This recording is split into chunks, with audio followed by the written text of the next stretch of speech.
దేవునికి స్తోత్రం. Hallelujah. Praise the Lord. ప్రభు పరిశుద్ధ నామానికి మహిమ కలుగును గాక.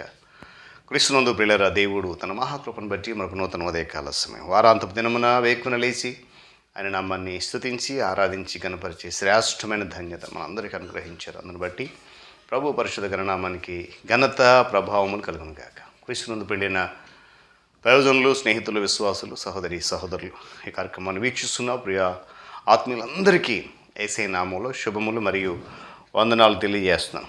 మీరందరూ బాగున్నారా? చాలా సంతోషం. రండి, ఈ దినం కూడా ప్రేమతో మిమ్మల్ని ఆహ్వానిస్తూ ఉన్నాను.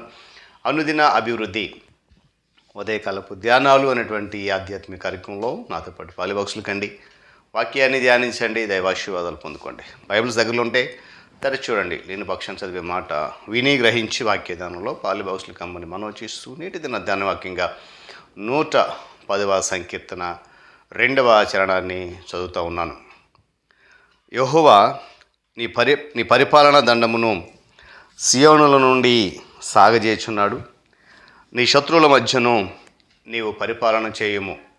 దేవుడు తన పరిశుద్ధ లేఖన మాటను మన కొరకు దీవించునుగాక. తలలో ఉంచుకొని మూసుకునండి, ప్రార్థన చేసుకుందాం. ప్రేమ కలిగిన మా తండ్రి వందనాలు. మరొకసారి నీ కృపా ప్రేమను బట్టి మరొక నూతన ఉదయకాలములో రీతిగా వేక్కునే నీ పాద సముఖంలో ఉండడానికి, ఆరాధించడానికి, వాక్యాన్ని ధ్యానించిన కృపను ఇష్టపడతారు. ఈ దినమంతా నీ రెక్కల చెట్ట దాచిన నడిపించబోతున్నందుకు వందనాలు.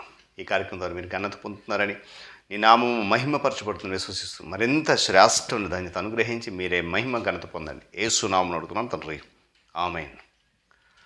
చాలా సంతోషం. ప్రియులారా, చదివినటువంటి ఈ మాటను గమనించినప్పుడు కీర్తనకారుడు శ్రేష్టమైన మాటను ఈరోజు దేవుడు మన ద్వారా మాట్లాడుతున్నాడు. ఈ మొదటి వాక్యానికి అనగా యెహోవా నీ పరిపాలన దండమును సియోనును సాగచేయును. జయశాలి అనే రాజు నీ పరిపాలనను విస్తరించే విధంగా చేస్తాడు, వ్యాపింపజేస్తాడని అర్థం.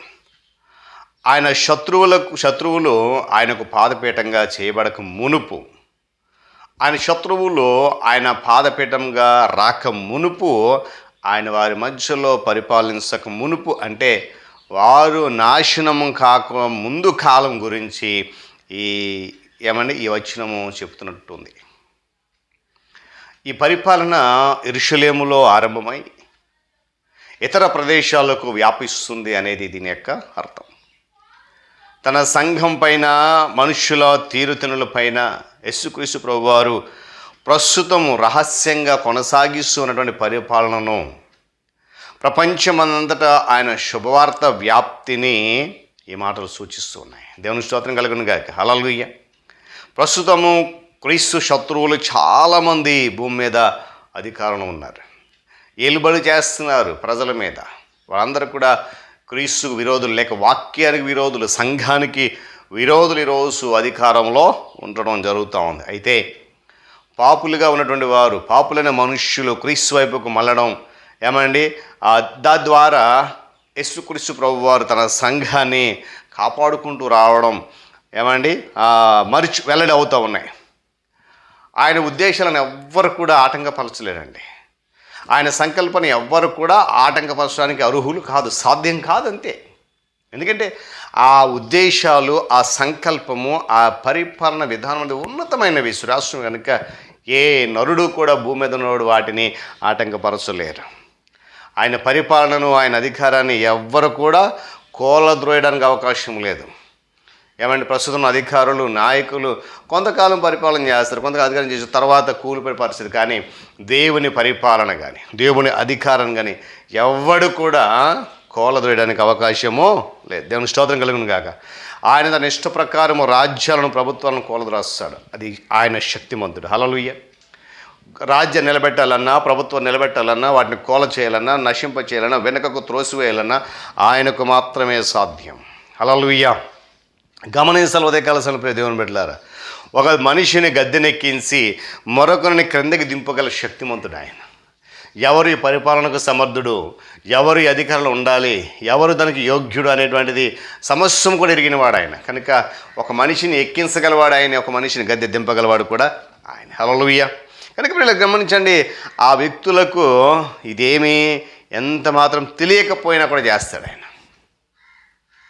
అందుకే మాట యెహోవా నీ పరిపాలన దండమును సియోనును సాగచేయుచున్నాడు, నీ శత్రువుల మధ్య కూడా నువ్వేం చేయొచ్చు అంట, పరిపాలన చేయొచ్చు. హల్లెలూయా. ఈ కీర్తన ప్రాధాన్యత గురించి ఎంత చెప్పినా అతిశక్తి కాదండి. ఎందుకంటే అభిషిక్తుడైనటువంటి యేసుక్రీస్తు ప్రభువారిని గురించినటువంటి స్పష్టమైన అర్థవంతమైన కీర్తన అన్నింటిలోకి ఇదొకటి. కొత్త నిబంధన గ్రంథంలో దీన్ని మిగతా అన్ని కీర్తన కంటే ఎక్కువసార్లు ప్రస్తావించడం, ఎత్తిరాయడం అని జరిగింది. ఎందుకంటే క్రీస్తు ప్రభువారు దేవుని కుడిపార్శ్వమైన కూర్చుంటాడని, ఆయన పరిపాలన చేయబోతున్నాడని కొత్త నిబంధన గ్రంథంలో చెప్పిన అన్ని సందర్భాల్లోని ఈ కీర్తనలో ఉన్నటువంటి మొదటి వచనం ఆధారపడేవి చెప్పడం జరిగింది. ఎందుకంటే ఆయన రాబోతున్నాడు మరలా. సర్వాధీనుడైనటువంటి దేవుడు, దావీదు యొక్క ప్రభు అనేటువంటి ఆ వ్యక్తితో చెప్పిన కొన్ని మాటలు ఈ కీర్తనలో ఉన్నాయి. కారణం ఏంటంటే ఆయన రాజ్య పరిపాలన ప్రారంభం కాబోతుంది భూమి మీద. ఆ పరిపాలన కొనసాగించేటప్పుడు, ఆయన అధికారంలో ఉన్నప్పుడు ప్రతి మనిషికి కూడా ఆ పరిపాలన క్రింద ఆయన అధికారంలో ఒదిగి ఉండాల్సిందే. దేవుని స్తోత్రం కలిగిన కాక అలాంటి రాష్ట్రమైన ధన్యతలోనికి నడిపిస్తున్నప్పుడు ఆయన మనకిచ్చే అధికారం భూమి మీద దాన్ని కొనసాగించడానికి మనం కూడా ప్రయాసపడతాం. దేవుడి మాటలు మన కొరకు దీవించును కాక. తలలోంచి కన్ను మూసుకునండి, ప్రార్థన చేసుకుందాం. ప్రేమ కలిగిన తండ్రి, వందనాలు. ఈ నూతన ఉదయకాల సమయం వారాంతపు దినమున మరలా శ్రేష్టమైన మాటలు కీర్తనలో విన్నాం.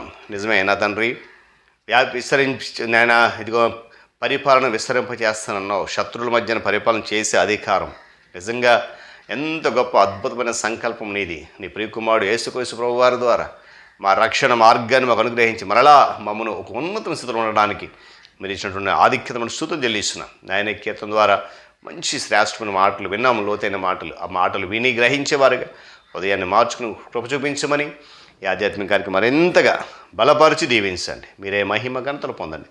యేసు నామముని ప్రార్థన అడుగుతున్నాను తండ్రి, ఆమెన్. త్రియేక దేవుని దీవెన, ఆయన సన్నిధి కాపుదల సదాకాలము మనందరికీ తోడేండి నడిపించును గాక. ఆమెన్.